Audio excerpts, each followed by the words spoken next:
Welcome back to Confessions of a Recruiter with Blake and Declan. We are on a global mission to build the world's largest community of recruiters so we can all connect and succeed together. That's right. If you want to check out more of Confessions of a Recruiter, jump onto confessions.tv, subscribe to our bi-weekly newsletter, access merch, and if you want to chat to us directly, join our Discord at XR House with the links below. Now, we hope you enjoy this episode.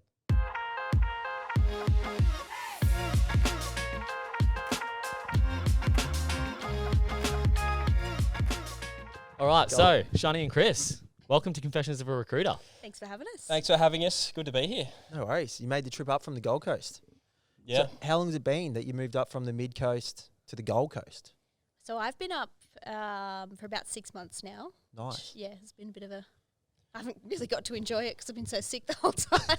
But yeah, so I moved up 6 months ago. Kris, you were... Bit of a whirlwind. So I was in Sydney for 12 years and moved to the sunny coast with COVID and was in Peregrine Beach for about 18 months. And I mean, I moved to the Goldie about 18 months ago now. So been up there and loving it. Wouldn't go back. Yeah, Kris actually called me, when we weren't together at the time, and he'd bought an investment property in Newcastle, and he was like, thinking about moving to Newcastle, and I was like, nah, don't move to Newcastle, you won't like it. Like, don't move.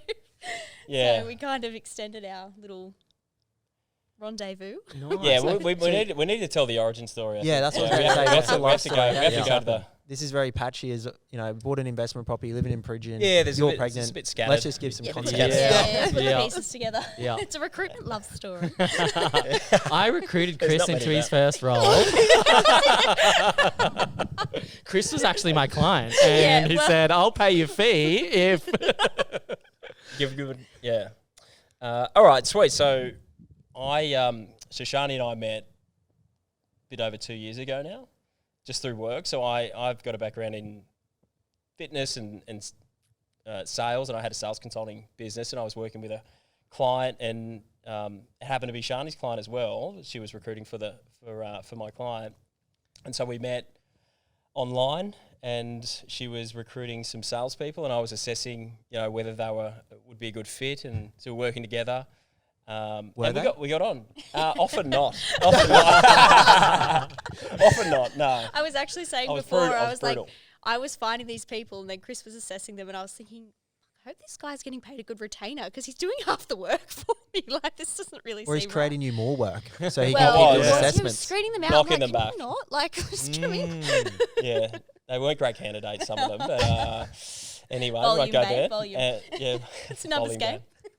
And so I was up on the sunny coast, and anyway, long story short, we were following each other on the socials. Sharni was actually engaged at the time, and a year or so later, we connected again because I was my sales consulting company had sort of evolved into, I was starting to do these like gigs where I was recruiting a sales guy or recruiting a setter, or I'd just do these jobs on the side, which was out of scope, but it would I'd sort of just, I didn't even know what to invoice. I was just like, how do I invoice this? How do I fulfill this? Where do I find these people? But so I called Sharni. Sharni's really the only recruiter I know. And the best recruiter he knew. Yeah, best and only. And best looking as well. So I called her, and I was like, I want to start a recruitment agency. I think I'm sort of evolving there, or I want to learn what do I need to do? And so we got chatting about that. So I just wanted some tips. And so, that conversation that I called her that day evolved from business to a bit of personal. It turned out... asking, you're not with your partner anymore. No, that ended ages ago. Anyway, back to recruitment.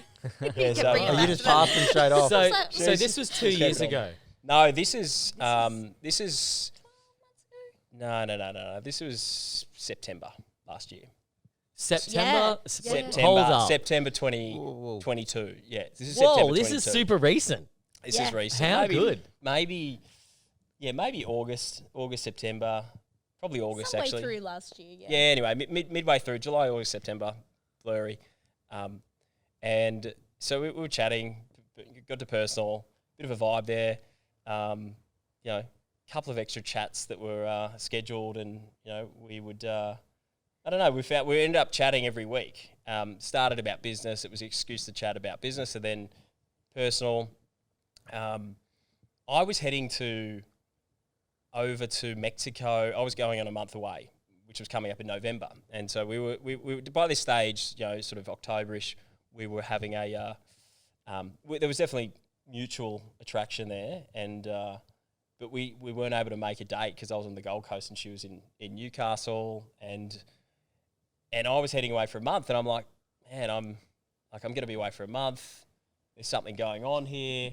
So I just said I was going to Panama for a mate's birthday, and then Mexico, and then the States. And so we still had only met once in person, which was a year before that. So it was FaceTimes. And so I just said, hey, why don't you come?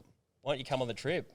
No way. I said, come on the trip. And it was a joke. Like, it was a bit of a joke. You know, Tongue it's in like, cheek, you should tongue come. in Tongue in cheek, cheek. Oh, how cool would Yep. it be if you came? Yeah, how cool would it be if you came and come to Panama with, you know, it's going to be a great party. It was my mate's birthday. There were DJs. It was going to be a big crew, a lot of like Burning Man sort of vibes. So it was going to be super fun. And she was like, yeah, haha, you know, bit of a joke. And then I was sending her the DJs that were going to be there playing, and during the week, during the getting her week. excited, razzing her up a little bit. Such a joke. 100%. Yeah, a bit of pipeline management. Yeah, a couple of touch points. And so anyway, she, not long after that, like a day or two after that, she goes, I'm actually thinking about coming. So, you know, and I was like, okay, right, okay. I mean, this is now getting real. I'd planned this month away on my own with my mates. I was going to be away and like having a rip of time. I was like, oh my God, like, do I really want this? You know, What did the boys? I'm assuming this happened. Did you go? You went. What did the boys say? Were they like, mate? Well, what the hell? You're bringing this chick along. You don't even know this. I know. Well, luckily I've got good mates. So my mate, he's been a good friend for a long time, and he was having this all-out birthday party. There was going to be 25 of his closest friends there in Panama on this epic beach, DJs. There was also like this massive festival that was happening right down the beach, really secluded.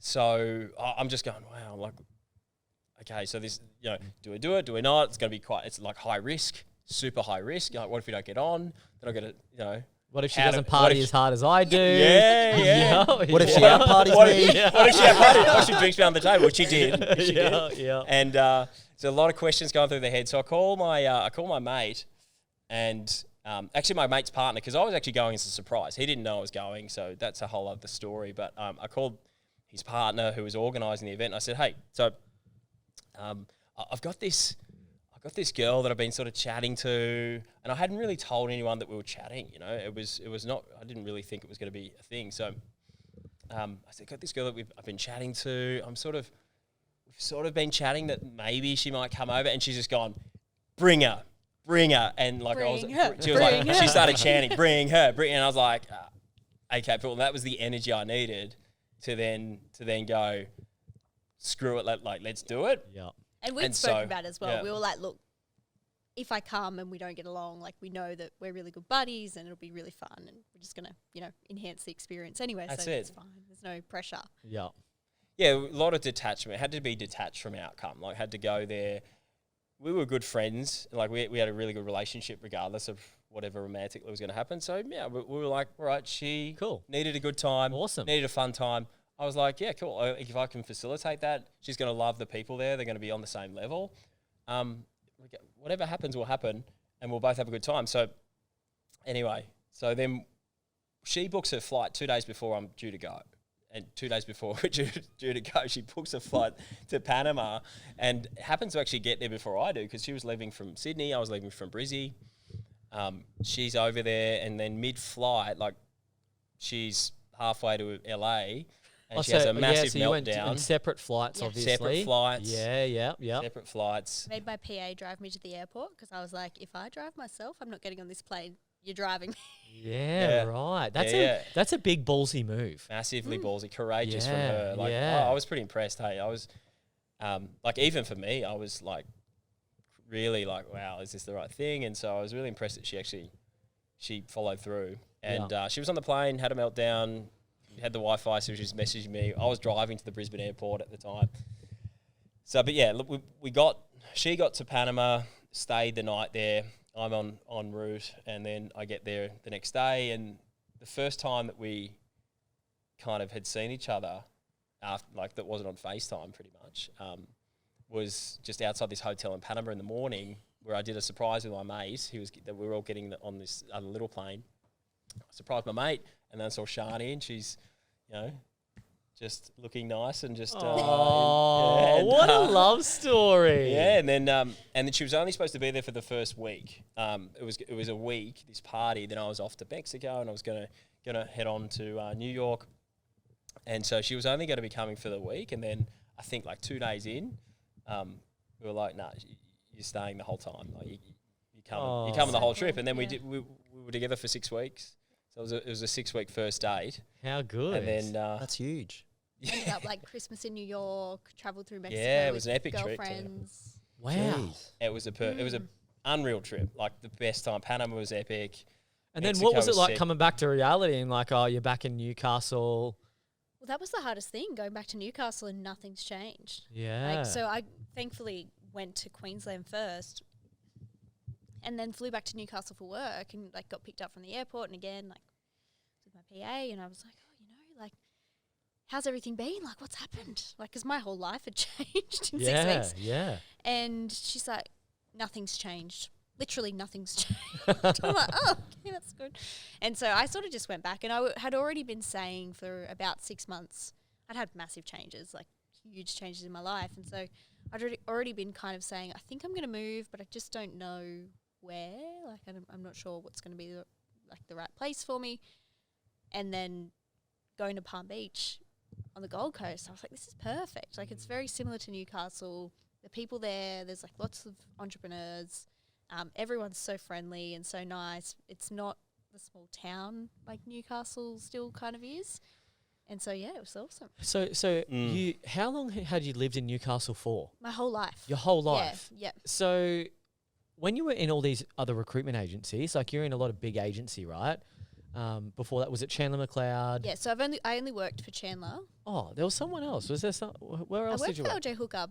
I was Maybe in that's real what I'm estate. thinking. Yeah. So agency, but So different. Did you only recruit in Newcastle with Chandler McLeod? Yeah, I think I had like a couple of roles that might have been like Sydney based and things like that, but they were they were contract clients that I worked with out of Newcastle, and they were just in different locations. And how long did you have your agency in Newcastle for before you kind of picked up shop and then bring your agency to the Gold Coast? So we've only just turned 2. So that would have been a year and a half? Year and a half, yeah. Year and a half, okay. Yeah. How's the transition from recruiting to Newcastle now into the Gold Coast? Is it same shit? Well, Or we still do a lot in Newcastle. So the relationships that I had with my clients, they didn't really see a need for me to be there. Like, Well, everyone still thinks you're there. You haven't everyone updated still your thinks I'm there, and now they don't. True, yeah. I was looking at your LinkedIn, I was like, wow, she's driven up to Newcastle for the Driven potty. 8 hours. Well, we were trying to drive to Newcastle and you weren't even there. Well, there's been this whole transition of like all these things that have happened, but in the midst of it, I've been super sick. So I'm like, Yeah. We find to remote. communicate. We find remote is working for us as well. Like well. we sort of run a lot of our business on Teams online. You know, we're always in contact, and so the relationships that Sharni has built, deep relationships, they're there still, and they don't need to be. We don't need to be going for lunches and sort of meeting them face to face. So everything we do is at the moment it's remote. And it's been working really well. yeah. And Chris says it works well for me as well, like because he'd been to my office in Newcastle, and I would be a million miles an hour. I She's wouldn't a sit down social all day. butterfly. Like I'd be pulled into the cafe next door, and clients would come in, like walk past the office and come in, like, oh, come for a coffee. And then it'd be like 5:30. I'd be walking back into the office. Chris is like, where the fuck have you been? Yeah, and Like, not I much don't has been done. I don't know what happened. Okay. But I got 3 job orders, so we're on. All right, so walk me through this. I've got a couple of questions. All right, let's get a little bit of backstory, a little bit of context here. What roles do you recruit? Yep. So traditionally, I did real estate, so sales agents, sales associates. I worked in real estate, and I worked in what they call an EBU or a pod, so a team around a lead agent. So when I started my business, I really wanted to focus on building teams around high performers. And so I started out, recruiting a lot of assistants for agents, and then they would be trained up to be an agent. We now do a lot of property management. Yep. And a lot of business development management, which is essentially sales for property management. Okay. So you do mainly real estate recruitment, only real estate recruitment? We now with Kris coming on board, so we were doing a little bit of kind of remote sales or telesales before Kris came on board. Yep. And then now Kris has come on board. His background is more kind of high ticket selling, closing, remote sales teams. That was going to be my next question. So, because Kris was kind of a recruiter to a degree before joining the team, before you kind of joined forces. So what's Kris, what's your day-to-day responsibility in the business? Firstly, what's the title? Because you're a ghost on LinkedIn. Yeah. It's I mean, we still haven't worked that out. I think I think on my email signature it says Director of Operations. So we'll go with that. Okay, nice. But day to day at the moment, because I have a sales background, I'm a bit of a hack recruiter. I'd say I'm sort of a rookie learning it. I'm learning from the best. Learning from the best. I mean, it is client facing with Sharni. Sharni's now pregnant, so it was important for me to come in and take a lot of the stress. It's a stressful role. You know, I'd see her just like getting on Zooms and throwing up in the corner. Honestly, like there was a day. There was a day we were in hospital from throwing up. She was on a drip because she had. You don't have hypergamesis or whatever. She's got hyperemesis. Yeah, they're same as hypergamesis. Kat. She whatever it's called. Yeah, she throws up like 10 times a day. Yeah, 100%. This is one of those days. Immobile. Yeah. She was vomiting and then she had to go. Hey, I got to get on Zoom. I got a candidate interview, and I was like, no, you can't get on this Zoom. You vomited 4 times in the last sort of 30 minutes, and then no, I've got to get on the Zoom, and I'm just like, no, this is just not good for us. And so she got on the Zoom, she got a jacket on, blazer on. She's on the Zoom, got a candidate meeting. Did that straight to the toilet, and then we were in hospital later that day on a drip. And so, it was at that time we were like, something has to change. We've got great clients, we've got great candidates, got a really good opportunity, but we just can't have her at the coalface. So my day to day is client facing, most client communication. And then some candidates, working on candidates, closing, negotiating, just using my sales background and experience. So I've come into recruitment. There's already a business up and running. There's already a great business there. So it's just tapping into that and sort of just feeling my way around a bit. And management, we've recruited some more staff as well for the team, a couple more talent scouts. Cool. And, so how many staff are there now? So we've got 4 of you? the 4 of us onshore, and then we've got 2 offshore. VAs. Yeah, Two so a VAs. VA and a Beauty. resourcer. Awesome. Nice. So Kris, walk us through what the difference is recruiting ad hoc and recruiting for a recruitment agency. No difference? Recruiting for a recruitment massively different. So recruiting for ad hoc is, I mean, it's like you go to Bali and you see those builders who are building their, they've got the bamboo and they've got the no goggles and they've just, they're putting shit together. Yeah, that's kind of that's how I would like and what I was doing. And, I'd never ever knew that there was a thing called a talent manager or a candidate management system. I still don't even know what they call like job adder. Yeah. So didn't know it could be so professional. So learning things like what does a float mean, submissions, this sort of terminology as well. So I feel like I need to do a bit more learning, but it's just way more streamlined, way more professional, and the fees as well. The fees, fees are juicy. Fees are aren't good. they? Yeah, Fees you are thought you great. sold high ticket sales, and then you got into recruitment. That's it. There it is. Yeah, This is the real high ticket. The secret. That's the funny thing. Like when people don't know recruitment too well and they first find out, they're like, hold up, how much do you charge? Is that 20 grand for that person to get a job? Like, yeah. People They're pay like, that? what That's the what people say to me. Would people pay No one would pay that. I'm like, yeah, they do. I do. Yeah. I paid a massive fee just recently for a rec to rec to try and find me a recruiter. So they're super valuable. Like what I used to not have as much realization on how valuable recruiters are. Because when you're a recruiter, you're recruiting other people. You're not recruiting for yourself, basically. And it wasn't until like I've tried to grow my own business where I'm like, I'm desperate. Like, I don't care what I need to pay. I need to get someone in here. You don't actually realize how valuable someone is. It's like going out, finding your people, getting proactive, screening people, sending really good candidates in front of you. Like, it makes a massive difference. And the network as well. Yeah. Like the network, your network of candidates it's so much more than just posting it out on Seek and then just taking the time to go through and screen.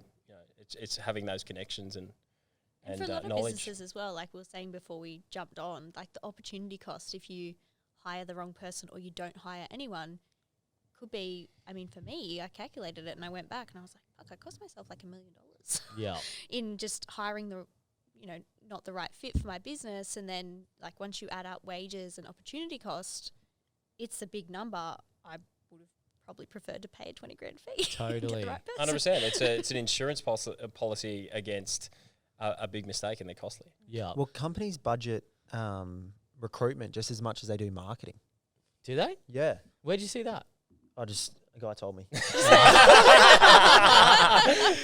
okay. Those confessions of a business recruiter coach. stats. Yeah, Yeah, I'll get you the link to the research. Yeah, we'll get the link, yeah. Oh, that's But so or they good. should or something. But yeah, anyway. Interesting point there. Yeah, But yeah. it Got would any make other sense. bangers? I reckon people put more money into recruitment than marketing. Yeah. Yeah. Well, you For think sure. about like some of our clients, and they're not big businesses, like they're Newcastle-based businesses, and they pay us a fair whack of fees for the year. I mean, it's a real estate business, so they're making decent money out of the people we hire them, but it's not a small amount. The cost of not having the right people on your team for these businesses is You sound like a huge. recruiter, mate. Yeah. Let me tell you about opportunity costs. He's a recruiter through and through, isn't he? Oh, how good. How much does it really cost you? Yeah. What about the difference between recruiting like PMs on property managers in Newcastle and property managers on the Gold Coast? Is there much difference there? What's the situation? Have you been able to pick up some Gold Coast clients? Or We had a few kind of come in, and then I was like, oh, I just don't know if we're ready for that. Like, because we're just nailing Newcastle so much at the moment now, so we haven't actually been recruiting. Really? We haven't needed to. Yeah, true. Yeah, and we're at it also, like something that Kris has probably left out in what he's done in the business. Like his experience is building out the back end of sales teams. So he'll build out all the systems, processes, all the shit that I'm fucking terrible at. And so where we were at a business, like we were coming up to 2 years, and he's now come in, we've settled like all that sort of chaotic startup stuff that you kind of figure out who your clients are and who you work best with and, what your jam is. That's been sorted. And so now Kris has come in and just tightened everything up. Awesome. And it's meant that we've got like a way better business for it. Yeah. And now we're probably nearly at the stage where we could look to scale again.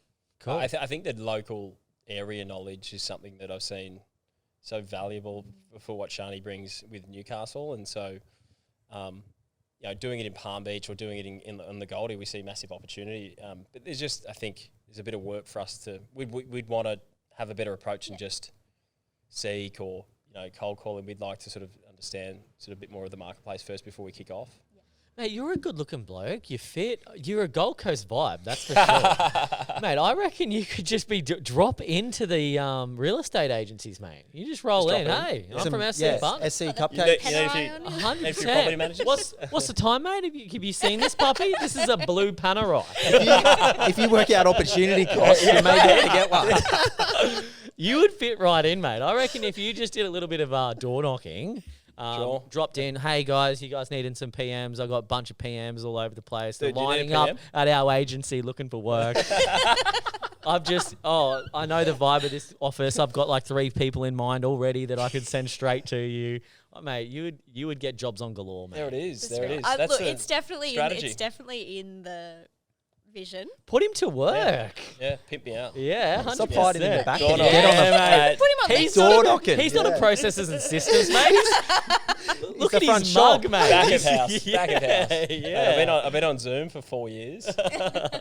getting out of the home office is going to be a bit of a change. Knocking So, mate, doors. how did this sales coaching, sales stuff work for you? Like, how did it come about?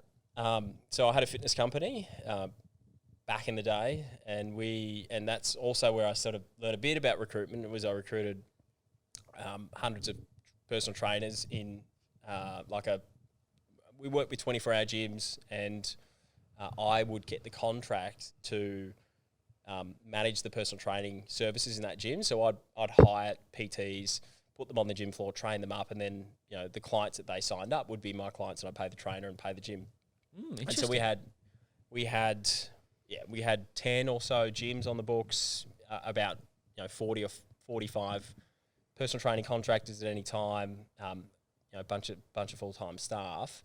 And the biggest, I guess, the leading indicator of the success of that business was selling. So the ability of our trainers to sell. It wasn't how good they were at delivering the service and the product, because that's what they were passionate about. Where the upside was to teach them how to sell, and that was something I knew how to do, but it wasn't something I could dissect and then train someone else.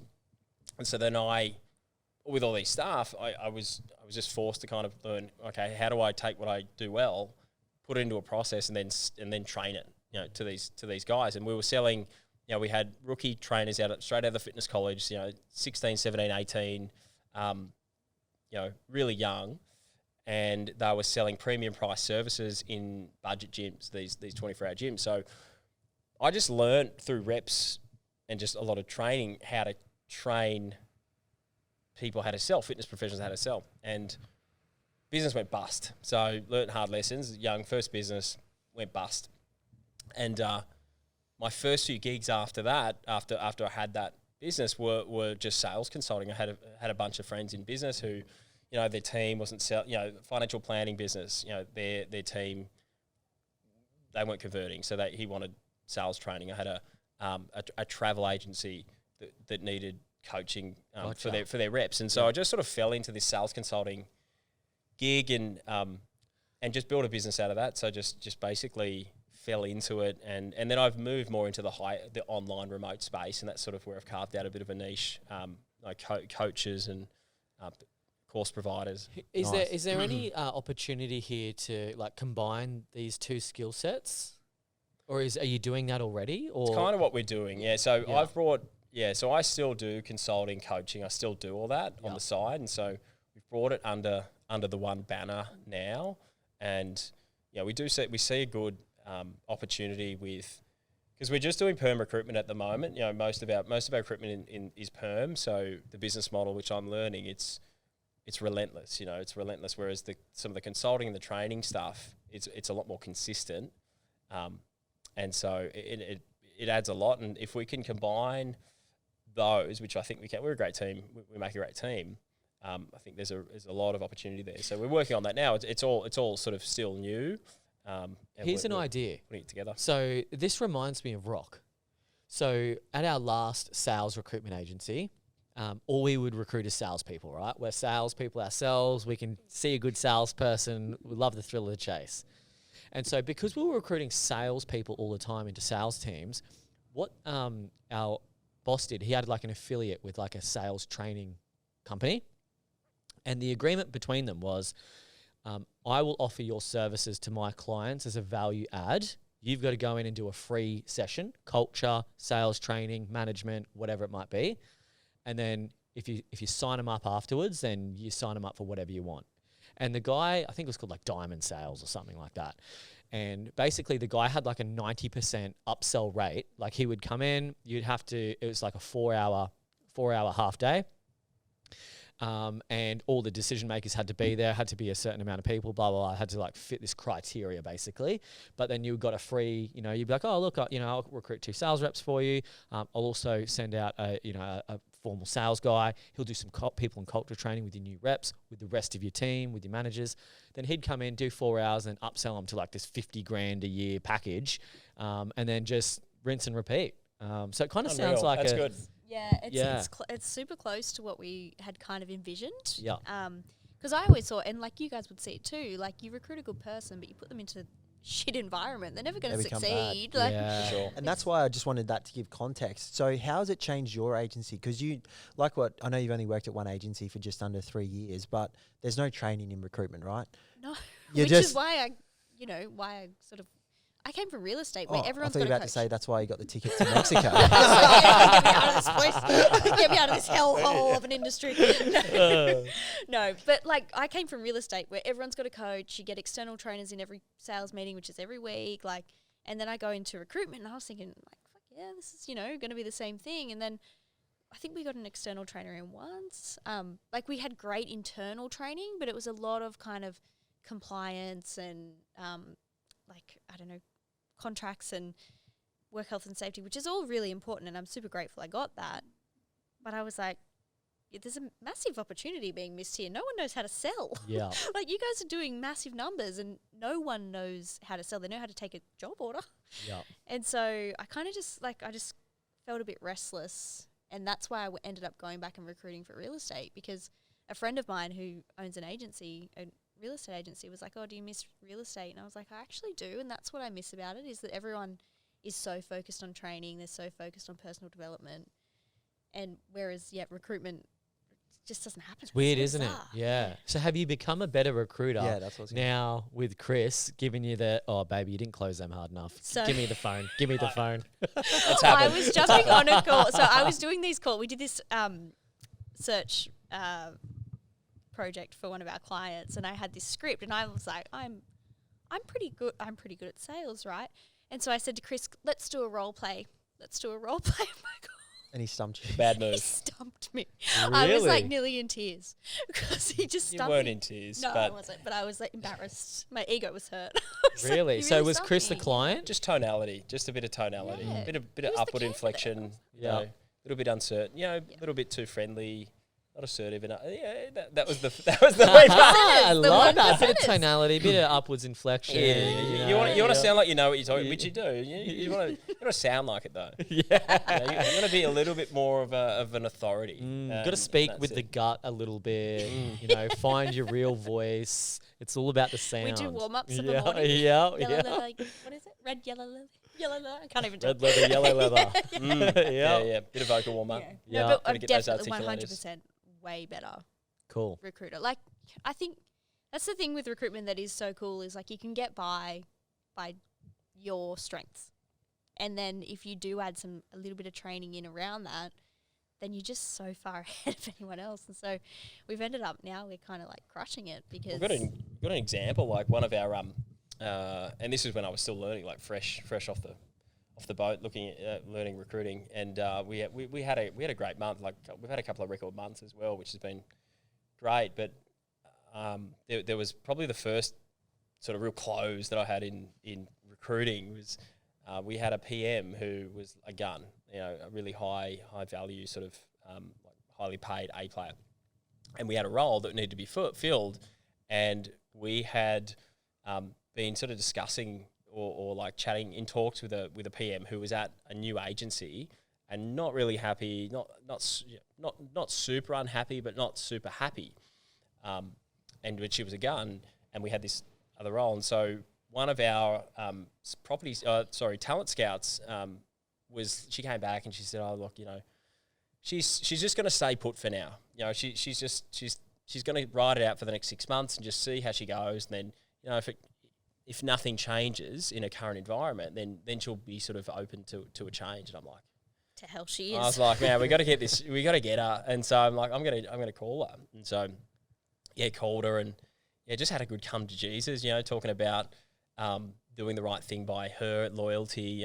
Businesses aren't loyal to you; they're loyal to the bottom line. They don't care about your loyalty. And anyway, so I turned this candidate around who was like nearly just fixed on, no, I'm just going to stick it out. And I turned around and literally full 180, got her to take an interview with our client. Well, this is pre-interview stage. This is pre-interview. Oh, this is big energy for pre-interview. This is like Wolf of Usually- Wall Street when yeah. he's selling guy. that. Yeah. Oh, pre-interview, I'm like, find me another candidate. Talent scout. I need 10 more. Chris is like, no, I'm going to call this person. Oh, mate, we we're wrote each scraping the other up as barrel. well. I'm like, no, she's not. It's the best thing for her to take this. Like a good profit. Like the thing about geographical recruitment in such a small area as well is that there's not a lot of A+ talent out there either. So, anyway, got her on, got her to agree to do the interview, and offer acceptance that Friday. So, How good. Yeah, and so that was A big buzz to get good. that kind of stuff It was a good over team the line, effort. isn't it? Yeah, and so we had, and the learning was, the talent scout didn't have the skills to kind of have that conversation with her. So she, took that from the candidate to say, okay, well, if that's the way it is, then we'll keep in touch, we'll stay connected, and we'll check in 6 months and see how you're going. And so, she has the capabilities, like she's a gun, like our talent scout. She just doesn't have the capabilities yet to turn that around. But with some training, you can turn a no into a yes, basically. I think seeing that as An well, influence. like being in an environment where you don't see that, where the normal thing is just to go, okay, no worries, we'll catch up in 6 months, move on to the next. And then to have someone come in and go, no, I'm going to push back. And then you see that it's possible, and the team are now like, oh, cool. Like, okay, maybe what We've can just we do? been able to make a deal happen. Yeah. And actually be the consultant to being a recruitment And consultant. that's it. It's like leading the candidate to do what's best for them, and being seen as a career advisor, as opposed to someone who's just trying to make a commish from that placement. So, and that's what sales is. It's influence, and that's influence is easier when you're seen as an authority. When you're not seen as a salesperson with a motive, you're seen as someone who is an advisor or worth listening to. And so that's what I think works, especially with the candidate. So that's what I've been learning and sort of doing. Hey, just wanted to jump in here. We got a confessions hotline, so give us a call, send us a text if you want to share any juicy stories, or even just ask a question that's been on your mind, because we'd love to hear from you. The phone number is 0485 865 483. Enjoy the rest of the show. What about your talent managers? Are they in the Goldie as well? No, so one is in Brizzy. Oh, okay. Just outside of Brizzy, and then the other's on the Central Coast, so near Newcastle. Oh, so you've got like a fully remote team. Yeah. Fully remote. So, the Central Coast, Karen, has worked for me for a bit over a year, I think. But she was always remote. I actually met her as a candidate, and she was was coming back from maternity leave, and we just went, oh, makes more sense if you just come and work for me. Yeah, So, okay. yeah, but she's been remote the whole time. How do you go? Sorry, mate. How do you go managing remote staff? Is there any challenges that you wish weren't there? Is it a piece of pie? I mean, Piece of cake, sorry. that's sort of what I've been doing for a while is managing remote staff. And I think with any management, it comes to inputs. What's the information you're getting that you can then make decisions on, and so inputs. So it's a lot of visibility over data, visibility over activity. I think it makes you be more diligent with that as well, though. Like when I had my team that I could see every day, you kind of just assume they're because you see them being busy and you're like, oh, they're doing work. Whereas now I can't see them, so I need to know. Like I need to see the data. Yeah, well, I was about to say, so if you've hired someone that was coming back from a maternity leave, I'm assuming in real estate, so they kind of understood the game, you're not hearing them on the phone. How do you go, oi, mate, you don't fucking ask that. You don't, or like, We do record hey, you got to calls, qualify. so we record calls. Perfect. We use You the spy on disclaimer. them? Do you spy on them? We've got secret surveillance. You dial in while they're on the phone live as a little, Say this. hey, yeah, good job. Just ask them again. Will they 100% accept? Yeah, if the role was to be offered to you right now. No, so I think number one, having the right people. Yeah. Definitely having the right people. I think people will take the piss. The wrong people will take the piss. So having the right people is key. For that. So people you can trust, which we definitely have. And then having the right balance of giving people the free rein to feel trusted, whilst also getting the information, the data that you need to make decisions and to sort of have your finger on the pulse. And it's not just about seeing results at the end of the month and seeing that we had this many placements. It's about on a daily basis, how many sourcing calls happen, how many screenings happen, how many candidates do we have in the pipeline, how many submissions do we have outstanding. So just and it's sort of just managing well, by. Like, are you actually, you've submitted 10 candidates, but only one of them have got an interview, like that conversion's not really acceptable, like what's going on. Quality issue. Yeah. And what's life actually like with meeting 9 months ago, you're pregnant and you're running a business together? Yeah, Like that's quick. full on. Like I thought I was quick with my partner, but that's cut things in half. So what's life like actually? Is it hectic? Is it all exciting? It's pretty chill. It's actually It just feels natural 'cause it's meant to It be. just seems like it feels like we've been together for 20 years. It feels normal and better. I'd say better than what it was for me anyway. More enjoyable, and we've got a good rhythm. We've got a good rhythm we're a pretty good team. So and it just makes it easier that we work together. That that we the money, talking about the family finances or time management, we both got access to each other's calendars and we sort of just Even just helping each other out, like I'll make breakfast while Chris meets with the team, or like stuff like that. That I don't know. It just and flows. Working from home as well, like it definitely helps. It helps. I thought that would have been harder. Like I can only imagine. So you both wake up, you roll out of bed, you go to your study, and then you sit down, and then you're both working, and then you go, "Want some brekkie?" Like I feel like, yeah, okay. What's that? I've got cornflakes, or look, I can cook up some bacon and eggs. Do you feel like that? No. I'm sick at the moment. Just get me like an icy pole to suck on because I can't keep anything down. I just want a hash brown from McDonald's. And it's been Vegemite toast for 5 months. Yeah, every morning. So I'd imagine does that not get like you all up in each other's business? How do you deal with that? I think we're both pretty full on people, so it just seems to work. Like I think the energy just matches. So we have enough separation. I think we definitely have the separation at the moment.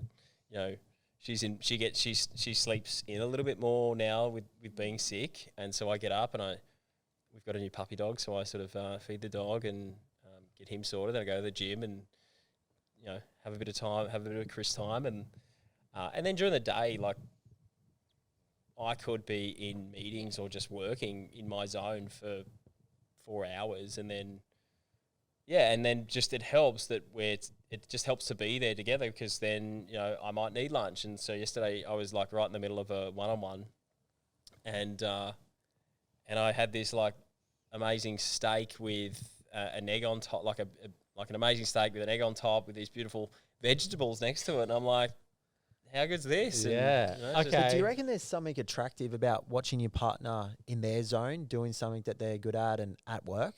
Because I shared an office with my partner, who's now my fiance, for like 3 years. Started off in 16 square meter office with like 5 of us working out of there. She'd run a interior design business, and it was, I don't know, I just found it was awesome. And then we worked in here for like 18 months, and she's only just moved out with her team. I think it's really nice, like seeing your partner do something they're really passionate about and like supporting them. Like I get so excited when I see Chris win. And when I know I've helped him win. So like giving him lunch yesterday, I loved doing that because I was like, he's in one-on-ones, like he needs to eat, he's going to be better at that. And I know how much that means to him. And cool. yeah, and then I think when he gives me feedback on sales calls, it's like, Get out of my office. you're fired. That was actually going to be my follow-up question. What about performance reviews? Like, we're talking kumbaya right now, but what if it's like, Chris, you didn't pick up the fucking phone at all today. What have you been doing?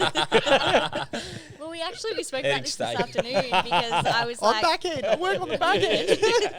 I'm systems and processes, baby. back of house. We have to, because I was Chris's PA for a few weeks. Wait, what? Oh, okay. While I was really sick, we were like, okay, great With the idea. hyperemesis. Yeah. I can just be Chris's PA.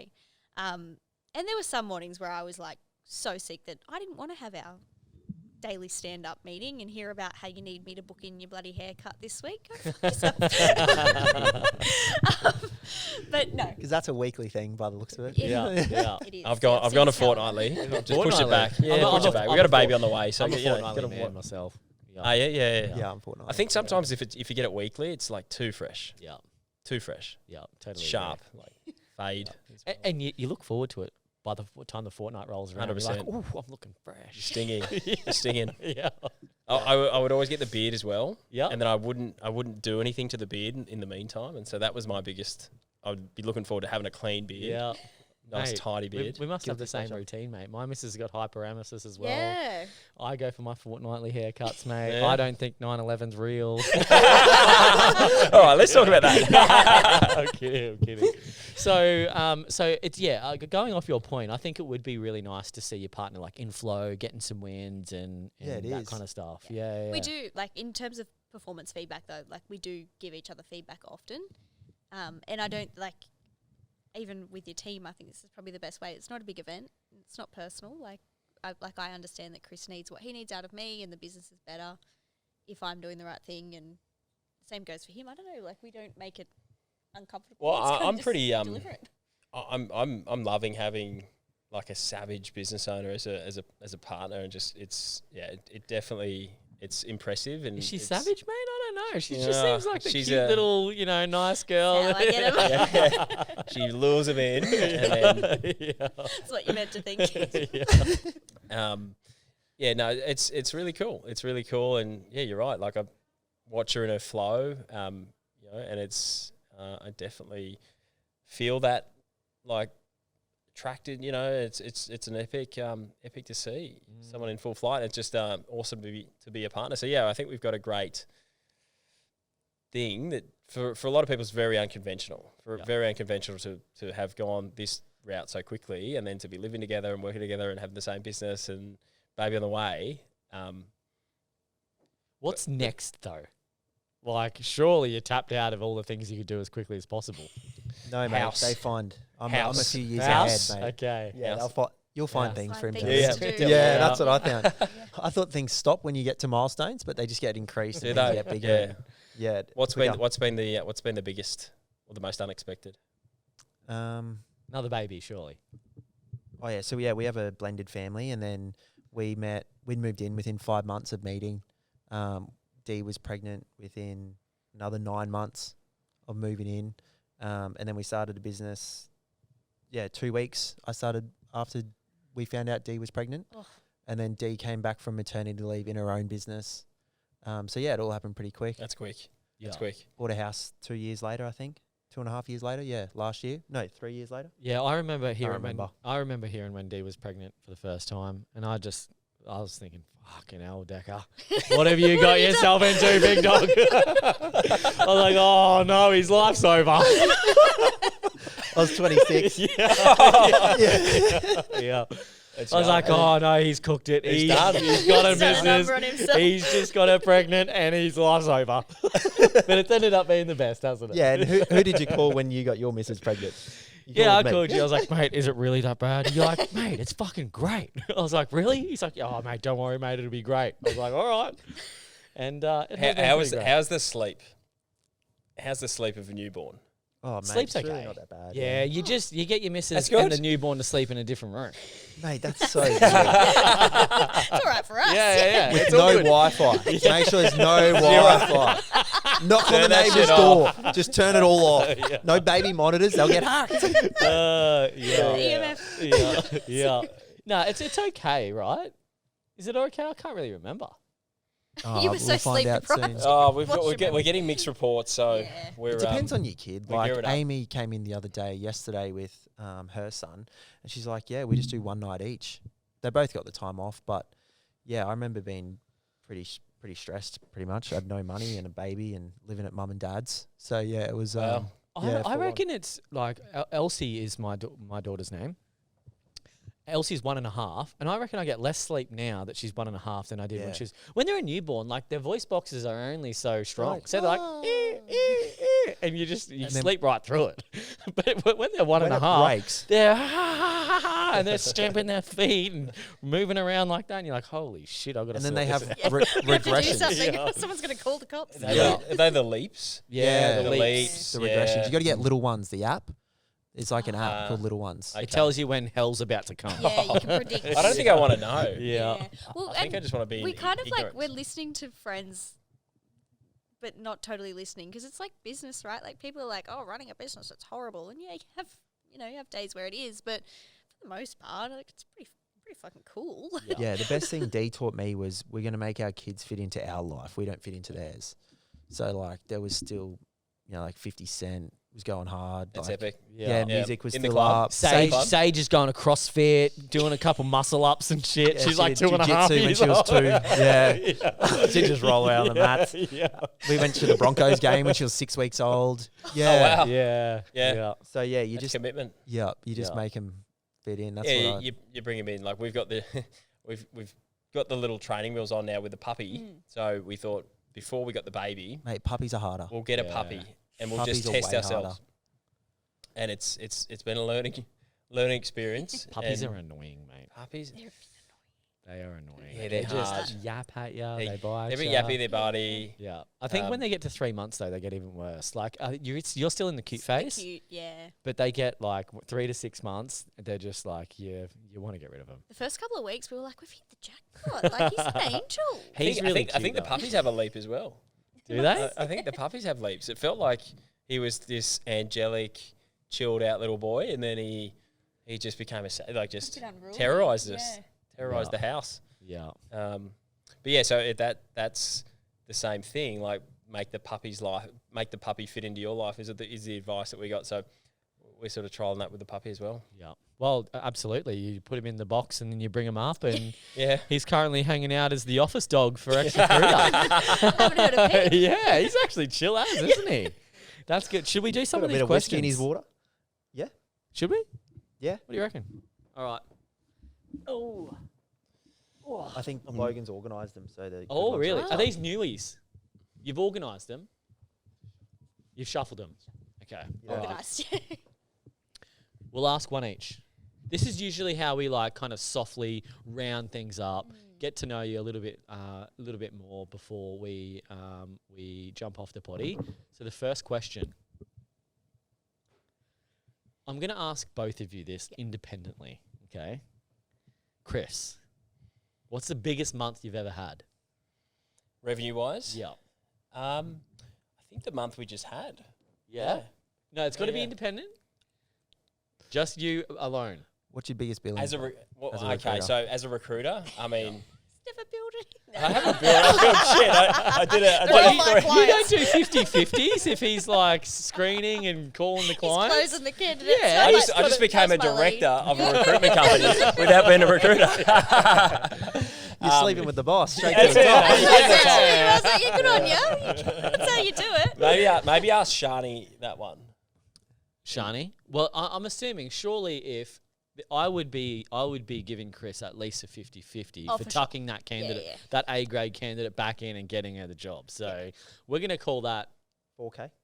4K, mate. Property manager, 4G. 8K fees. Oh Hey. no, How much dude, do they in Newcastle? come Not on. in Newcastle, mate. Yeah. That was it 18 for a 18 PM. for a PM. Yeah. Holy Well, shit! There's something about the mid-north coast because I heard a podcast with Matt from McGrath Real Estate Agents, Yeah. and he became famous. Is it Warrnambool? Is that where he sells? Yeah. And it's a 1,000 property, 1,000 home suburb, but it's like he's the number one grossing agent, but his fees are 6%. Yeah. Holy Everyone else in Jesus. Australia is like 2.5 to 3. Yeah. Yeah, I that's didn't know there wild. were 6. They're actually a client That's of ours. huge. But I think Warrnambool's down in Victoria, so it's Oh, it's not Warrnambool No, then. I not don't know Warrnambool. what It'd the be name is of the suburb. Warunga. Is it? No, Is he that's in the northern beaches? I don't. It looks again. Northern Beaches, mid coast, Yeah, somewhere, mid coast. somewhere. But these people Yeah, don't we know had a that everyone great- else is paying less fees, and they're actually paying an But exorbitant this price. is how we get around it. This is how they do it in real estate. But the the average sale price in Sydney is X, Y, and Z. The average sale price here is only $1 million, and so the fees are very comparable. Ah. Well, Which is bullshit. Yeah. Queensland real estate fees are notoriously the highest in the nation. Are they? Yeah. Queensland. Queensland, Get yeah. ourselves I Yeah. see a lot of little like 1% clubs that are rolling around. Like, 3%ers. 1%. Like I see a lot of like Yellow Brick Road. What are they called? Purple They're bricks. not around Purple anymore, bricks, mate. No, they're yeah. done. Oh, They're done. You don't see a lot of them at all. Okay. Okay then, Sharni, you're up. Biggest month you've ever had. Biggest month I ever had was 100K. Nice. 100K, yeah. Well which was done. Pretty. 6 digits, baby. See at the 6 All right. stitch, yeah. Let's go, big dog. Are you going to pull the next one?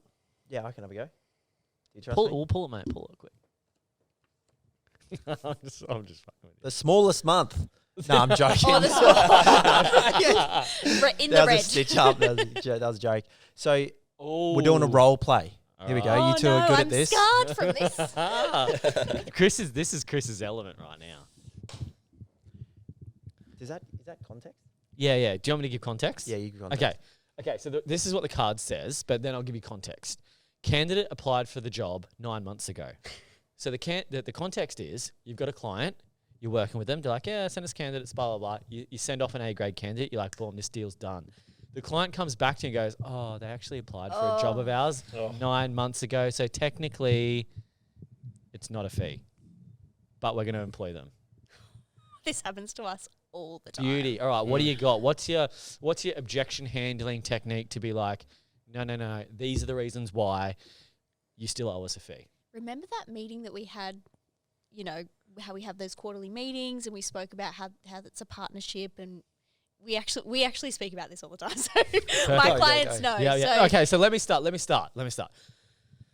Oh, Sharni, look, that's a really great candidate, but look, we've actually just searched our database and we figured out that they've applied 9 months ago. So look, I know I don't like to be the bearer of bad news, but unfortunately, yeah, we're not going to be able to pay a fee for that one. That's wonderful. That's great to hear. Thank you so much. Look, I'd be really shocked if one of our clients said this. Okay, Because you reckon I'm too harsh? We really get on the front. I really get on the front foot with this one and tell them we have a 6 month period. Yeah. We have a 6 month period where if you've had contact with them within that 6 months, then fair game. What? Okay, so let's say it was 5 months. Like, what's generally like? I'll tell you what ours is, right? Just to give you some context. I don't give a shit. You still owe me the fee, and they go, no, but they applied to us. I'm like, well, why didn't you place them? Exactly. The difference is, regardless if they applied to you a week ago, 9 months ago, 2 years ago, the reason why they've got this job is because of me. I've called them, I've screened them, I've pumped you guys up. I've waved your flag to say, these guys are awesome, go get a job there. If it wasn't for me, you wouldn't have that. You wouldn't be speaking to them right now. Plus, I don't have terms with you to say that if I send you anyone, that I am not eligible for a fee. So where's the terms that you own candidates? It's just me that owns the candidates, not them. Make sense? Yeah. That's good. That's sharp. Yeah. And you can also put in there, in your terms, when you engage with us, everyone beforehand is null and void. Yeah, I've heard that. I think, was it Jess? Jess from Jess Recax. I was like, oh, that's so good. We've already put it in our terms, Oh, yeah. updated it the week after.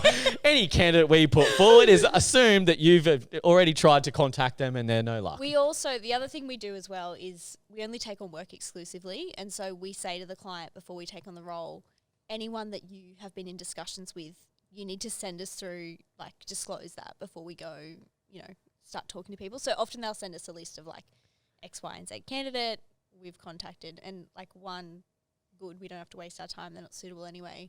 But they're great candidates to reverse market elsewhere. Exactly. Yeah. I'm like, so-and-so's looking. Shit, we haven't spoken to them. Get on the phone. It honestly doesn't come up that much anymore because I've had so many of those situations where it has come up. And to be honest, like in my first year or so, I was like, okay, no worries. Yeah, you'd be like, oh, bugger. Yeah. I'm so glad. time. I'm so glad you've got a great candidate. Yeah, 100%. How did you find the switch growing in a big agency? Like, I don't know if many people, does everyone know Chandler McLeod? Like, I think most people would know. They Chandler would know. McLeod, Pretty Yeah. big. Yeah, so yeah. pretty big. And then you go out and you're literally, your name, SC People, is literally on the door. What was that feeling like? Did you feel like a bit of imposter syndrome where you're like, oh, I don't have the big name behind me? I don't know. Or were you think like, maybe I'm back? either stupid or naive. I don't know. Like Just I didn't think care? I just didn't care. Yeah. Like in Newcastle is very relationships driven anyway. So I think if anything, sometimes the bigger name can work against you because people like as soon Reputation. and also they want to like Newcastle people want to support local businesses. They want to support local people. So when I went out on my own, I'd have people ring me up and be like, "Can you fill a landscaping job? I'll give you some work. Like we want to see you do well." I'm like, awesome. Thank you, but I don't really do that. So yeah, it was like it wasn't a massive. And do you find a lot of people want to support you because you are the business owner and they're like, oh, look at this young girl giving a red hot crack. I'm going to pay her invoices quick. I'm going to do whatever. Oh, maybe not that. But the general consensus is a lot more supportive as opposed to you being a consultant at a big agency. I think when you start out as well, people want to support you. Like, and then, once you start to get a little bit of success, people kind of, it starts to go the other way a little bit. Like people start to go, Really? Yeah. Deep pockets. Did he pay for my lunch? Yeah. Bills on you. Yeah. But yeah, you got a great reputation as well. I think, she's carved out a reputation really quickly. So well, it was something I always did. Like even when I was a resourcer, I would go to networking events after work and people would be like, "You don't get paid for that." And I'm like, I take the contacts when I leave. Like it's my value that I'm creating. Like, yeah, it serves the business that I'm in right now. But like I always saw that, Awesome employee mindset. So short-sighted. Yeah. It costs so many people. So Opportunity. many 100%. costs. They just don't get it. am I getting paid for this? Yeah. Exactly. Yeah. That's it. Okay. Should we do two more? Some money, like. No, he's not No, saying I he's wasn't. getting paid I was for role this. He was adding on to the short-sightedness of. I know. I was pretending to be. Am I an getting paid employee. for This is etched in stone. my parking's up. Let him something, Should bloke. we actually reverse? Yeah, we'll let them ask us questions. Yeah. Yes. You got to ask Declan the next one because I already I'll know pick what it. You is. ask it. Oh, here we go. No, it's one each. What's the toughest position you've ever had to fill? Oh, ask me that one. The toughest position. Yeah. Bit of a I got flex. one. Oh, I know your one. I never filled it. That's not filled. It's not filled. Oh, okay. Nah, I never filled it. I want to know now though. What was Tell the it? story. Okay, so I was doing a little bit of ad chasing on Seek and just like putting in, because we're sales recruiters, just putting in like sales professional, sales consultant, territory manager, account manager, blah, blah, blah. And I'm just like calling anyone and just banging out. I'm all about volume. Like I'm happy to do 150 cold calls and I'll just same script, get really good at my script. Sounds supernatural, but it's very, it's well put together. Anyway, I try not to spend too much time between cold calls because I want to keep my momentum really high. And so I don't look at the company that I'm calling beforehand. I'll just look at the name, the number, and I'll just, I know my instincts will guide me through the conversation. Anyway, call this random up. And I'm like, hey, my name's Blake. I work at a recruitment agency. We do a lot of work in your industry. We've got a lot of salespeople right now that I think you would absolutely love. And she's like, fantastic. I was like, so would you like someone with industry experience or would you like someone outside the industry that you could probably train up? What's your preference? And she's like, I want industry experience. I was like, fantastic. And I was like, so just clarify, where's this job at? She's like, it's in Cairns. I'm like, oh, great. And she's like, do you have other people that sell coral, do you? I was like, coral? I was like, fuck. It's a Cairns aquarium that grow fucking coral and sell it to big aquariums around Australia. And she's like, I'm looking for someone who has sold coral before, specifically this type of coral, and has relationships with big aquariums like SeaWorld and like zoos and all this kind of shit. And I was like, holy. And I was like, whereabouts in Cairns are you? 2 hours inland, not even near the water. And they've got these big coral like tanks where they grow their coral out of and then like farm it and then sell it out. Anyway, I fucking really tried to find some coral salespeople, and I was I'm calling Sounds people in absurd. the north. The only people I could find, there was only like 2 businesses in Australia, and the only person I could find was in the Northern Territory. I was like, mate, I've got this role. It's really good. It's amazing. It's paying this. It's paying that. He's like, oh, mate, it's paying a little less, but I'm curious, mate. I've never really come across anyone that does what I do. He's like, where is this? I was like, it's in Cairns. He goes, I'm not fucking going to Cairns. I'm like, mate, you're in Darwin. He's like, nah, mate, I wouldn't go there. And then like after probably 6 to 8 weeks of I was like, I'm dedicated to fill this role. And then I gave up. I was like, I'm not finding someone that fucking sells coral. What was the pay? What was the OTE for a coral sales? 120?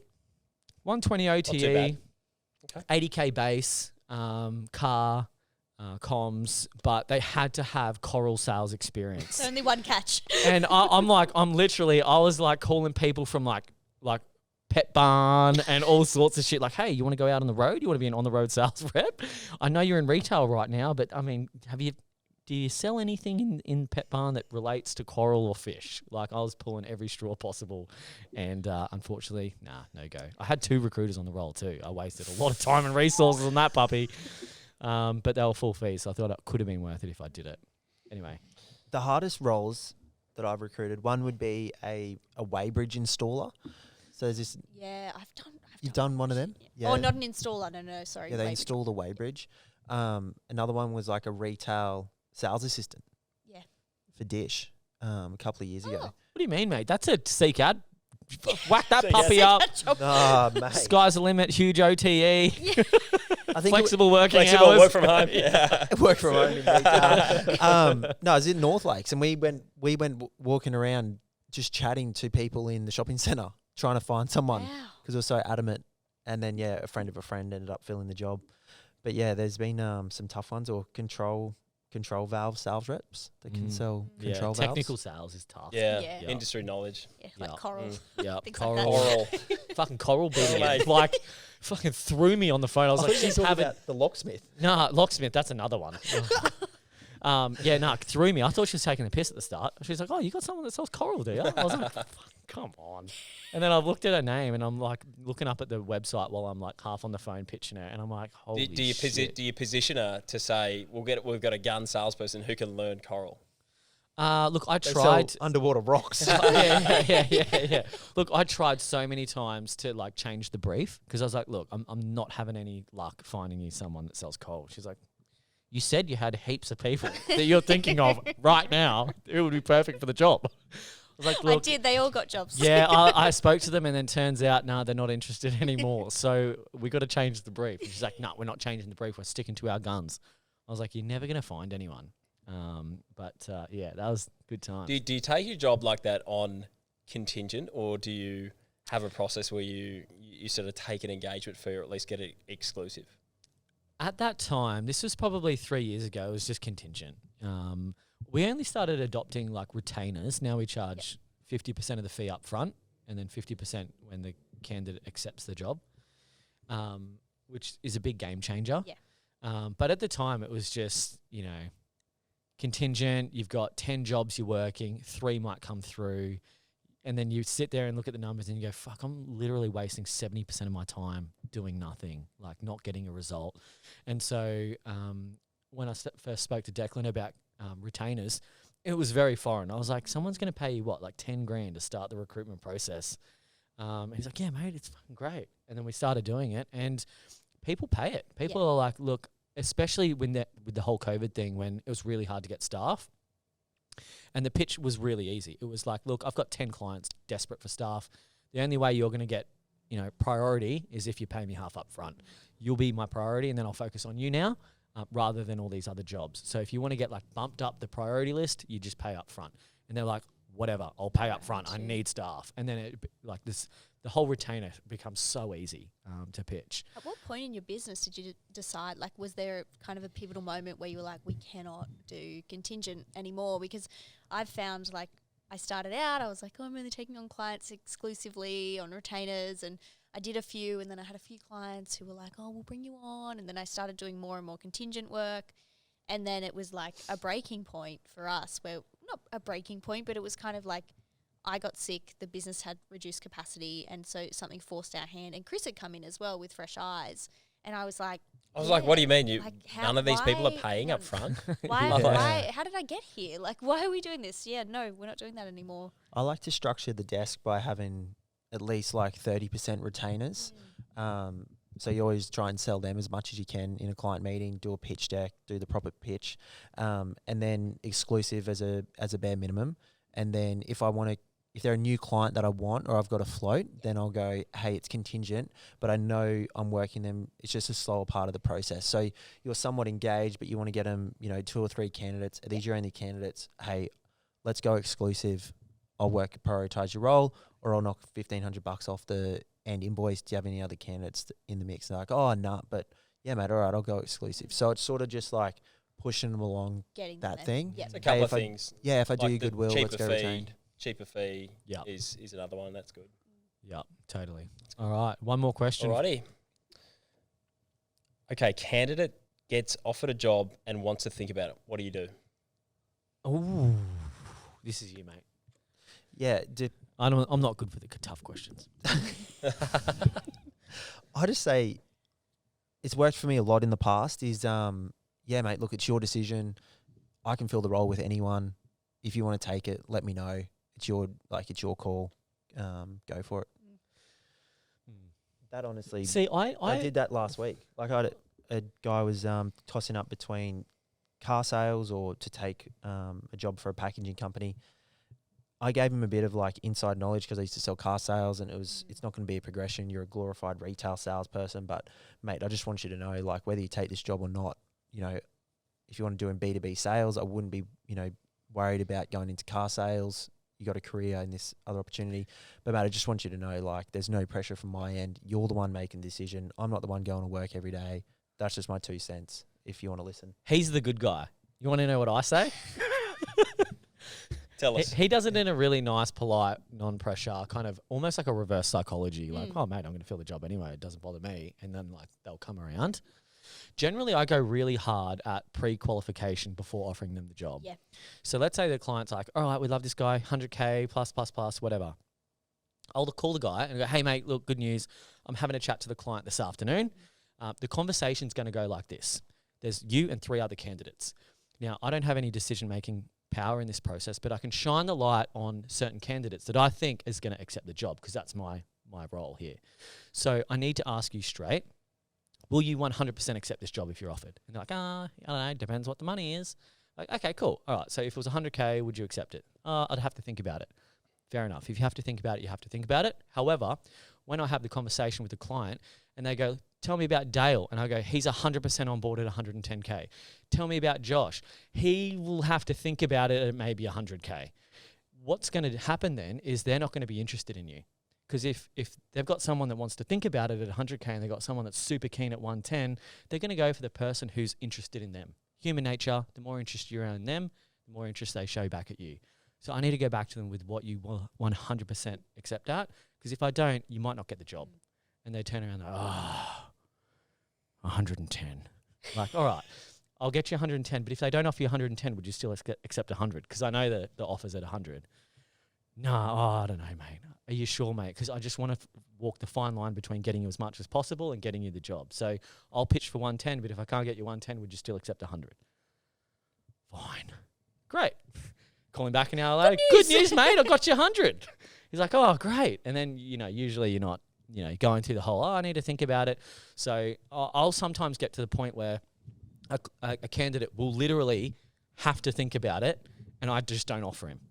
And I just go, all right, mate, well, if you have to think about it, you think about it before I try and pitch you in, because I can't pitch you in and get you as much as possible if I'm telling the client and they're going, oh, great, is he on board if I give him what he wants? And I turn around and go, oh, he still has to think about it. I just can't do that. And they're like, oh, yeah, I understand. Okay, fair enough. All right, let me have a think about it tonight and I'll call you tomorrow. And I still won't offer them until they come back to me and go, all right, I'm 100% on. Yeah. Yeah, the reverse psychology thing only works if they're pre-qualified throughout the whole process. And Yeah. that's the thing, right? Yeah. Like, you've got to know what their motivations are. Like, you've got to have all of the information before you just call up and go, oh, great news, I've got you an offer. And they're like, oh, I didn't even want to accept that Yeah, job. Like, you're done. The moment you offer, it's game Yeah, it's over. And if they're not a hell yes, they're a hell no. Yeah. That's true. That's Yeah. true. Yeah. We had one. We've been recruiting valuers. Oh, they're out of really tough. It was so tough, man. And I'm talking the valuer in regional New South Wales. Mate, what company? Can you tell me? we can. Yeah. PRP. PRP. Who's PRP? Preston Road. Preston Patterson. Road Patterson. They down do in plant Albury. and equipment valuing as well? Like agribusiness sort Yeah, of. yeah. We just filled a senior valuer role for pickles. Oh no. You know, Pickles Auctions, Yeah. Yeah. and there's no planning of. Sorry, I'm just taking the story away from you, but No, go for it. but yeah, it Where took Where was ages. the role? Where was the role? It was in like Wagga or Orange or Oh, so, something and like you had that. to. Yeah, Was it very relocate? Was close. it relocate? Yeah, yeah, yeah. Oh, that's good. Tough. That's impressive. I think it was like Very tough. 140K salary Yeah. plus, Oh, that's- plus, plus. That's good. They needed it That's because good. they just there's no one does no valuers are interested in doing equipment only. They usually want to do a bit of property in there. Well, that's the beauty of ours. Commercial. If anyone, Yeah. if any valuers are out there, it's Yeah. quite a diverse role. Yeah. They'll get exposure to lots of different areas of yeah, valuation. yeah. So we had these jobs open for ages, and it was just so hard to find valuers who had the right qualifications who actually wanted to relocate to Albury, and months of sourcing, and ended up found this one dude in Melbourne who young guy, really high quality candidate. Honestly, the first interview that the client had that the client was just like on the phone, all right, what do we do? How do we get this guy? And so, but this guy was on he was on an interview roadshow. You know, he was having interviews every left, right, and 11 centre. interviews. 11 interviews. And so we had cold called this guy, got him in front of PRP, and it was, I think he had one or two more interviews to do, and then he was, got to be finished and making his decision. And so it wasn't one of those times where we were in a box seat where we could say, man, if we could get you this, he liked the opportunity, and we knew we could get a decent salary for him, like a really good salary, more than what he'd been offered. But it was also about selling Albury. And so over the weekend before, I think it was a Friday, we had the call, and then Friday. I mean, I'm closing this guy. Like I had nothing to do with this guy, right up until the time after he'd had his interview with PRP. Then he meets Kris, and I'm on the phone, and I'm like, Mate, what's I'm taking that converting. over? Mate, just like, all right, I'm going to close this dude. So I said to the client, I was like, I'll get him onto it. They're like, Wow. okay. What is the I just- candidate I like? just And they're pick like, it oh, up. who's this? Beat Do it, they? mate. Could you come? Probably, if it's like this new mysterious man coming on the phone, does it almost come from a place of like you coming from authority? Like, Authority. oh, I need to Big listen time. to this guy. Yeah, big time. Yeah. And I again, I go in a little bit blind, but I have enough information to know what are the pain points, what are the triggers, what does he like, and then I ask him questions. What did you like about the opportunity? What resonated with you most? Like if you were to accept, what would the reason be? And then where do we need to be in terms of salary? And anyway, so then went to the client, got the salary, and I said to the client, I'm like, let's get this guy. Like I think he's been offered 100 package. No fuel card, whatever. It was 100 package. Let's go in and just knock it out of the water. Like let's go in 110, it was 105 plus. Said 115. And Yeah, I think like, 100. the No, it was client 100. like, "Oh." Yeah. He was like, he was squirming at the seat. I was like, dude, let's just knock this out of the Love water. it. Let's go back and just like put it beyond doubt. And so we got a figure that was definitely made him stand up and pay attention. And but still there wasn't much. He still was very adamant that he still wanted the weekend. It was a big decision. Got to move, all that stuff. That's tough though. So- moving to freaking Moving to Albury Wodonga from kinda area. Hawthorne, Yeah. from Hawthorne. He's in the suburbs, and so over the weekend I've nurtured him with There's a couple of articles. Thankfully, articles we've about got some Albury, articles about yeah. Albury. Albury won the best regional town or the best town in Australia, I think, in 2022. And so I've messaged him over the weekend with this article in the Australian that was about Albury winning this award and how good of a place Albury was, and it was. It was perfect. Like the guy sort of, so just nurturing in between the indecision. Like in sales, we call it owning the indecision period. So there's a period of indecision. When's the follow-up booked? Monday. What are you doing between now and Monday to own the indecision period? Increase this guy's certainty that he wants to come to Albury, and it was about selling Albury first before the job. So and got the guy. Awesome. Couldn't have been guys. Doing happier. great. That He's is doing great tough. things. Going from like in the click Melbourne to Albury. That's a big shift. Chris was talking about like footy teams. Yeah, I was like, There's mate, do you play like- footy? There's a good league. The up Albury there. Avengers, mate. They're bloody awesome. We'll get you down to training, mate. But that's like a lot of recruiters just don't do that. Like Yeah. they're like, here's the offer. Oh, okay, we'll give you the weekend. The one thing, like I one love thing that Chris tried to up the client before even going back to him. Like, all right, let's just pump these up. Let's Bit pump of this Mila up. Kunis vibes to it. Trying to close Justin Timberlake. In What? that, you know that movie? You haven't seen that? Jeez, mate. What are you? Oh, Oh, Now she's trying to yeah. sell you New York when she's trying to recruit Oh. that GQ role. Oh no. You guys Yeah, don't I know know. that I movie? know what But- you're talking about, mate. But that's The recruiter that's a movie. pretty old. Selling this, that's Yeah. about 11-year-old movie. Yeah. Have to go back and watch it. Justin Timberlake was starring in it. That's how old it JT, was. JT. Yeah, but that's awesome. Going back, and that's Yeah. true salesmanship is consulting with the client as much as you're consulting with the candidate. Because one thing a lot of recruiters don't do is they don't like razz up the clients enough. No. Like, nah, this offer's no good. We need to go back to them with this. This is what we need to do. And most of the time, entry level recruiters are like, they're not order takers. They're finding their feet and their journey on how to influence the process. But it takes a proper salesperson to go, all right, no, let's like work together here before we go back to this candidate. And I think clients really like that. I think does that's a take value time. add. Yeah, I think time. it takes time. Like the client has to trust you as well, though. Like, I think I've had clients before who have Of said, course you want that. You get a higher You get a fee. higher- Oh, "Oh yeah, an extra couple $100 is going to make Yeah. it worth my while even having this conversation with you." yeah. No, Totally. like we really do genuinely think this person's the right person for you, and this is what it's going to take to get them. So just do it. Yeah. Yeah, I think in sales, it's about leading whoever you're trying to influence and being seen as an advisor. Being seen as their advisor, and I think that it is value add. Well, how do you get that quicker? Because with it, like I suppose, depends where you work. You can go your whole career and never make anything out of being in recruitment. You sort of bounce along, and then you can be awesome and have a great career. But like, how can you get yourself into situations where you get better at that skill? Like, how do you hone that skill of calling a client, being a business equal, telling them, not dictating to them, but massaging it in where you get the outcome you need? Is that just like you've just got to have a boss and you just have to do it like when you pick up a phone call, or? I think it takes practice, deliberate practice. It's like influence or communication's a skill, just like training for sport. And I think people think that hey, I'm not good at sales or I'm not good at influence. I can't communicate on that level, and then they just leave it. They leave it at that. They're like, I'm never going to be good at this, or I'm not good at sales. But it's, if you have a growth mindset and you believe you can get better with training, you can get better with anything. So it's training plus reps, I think. So having the right training and knowing what to do and then putting the reps in, obviously gets the result, will improve a skill. So I think if you look at it as a skill that you can master and learn through deliberate training and practice, And anyone how do can you get fight there. that head noise of like, you start making assumptions for your clients.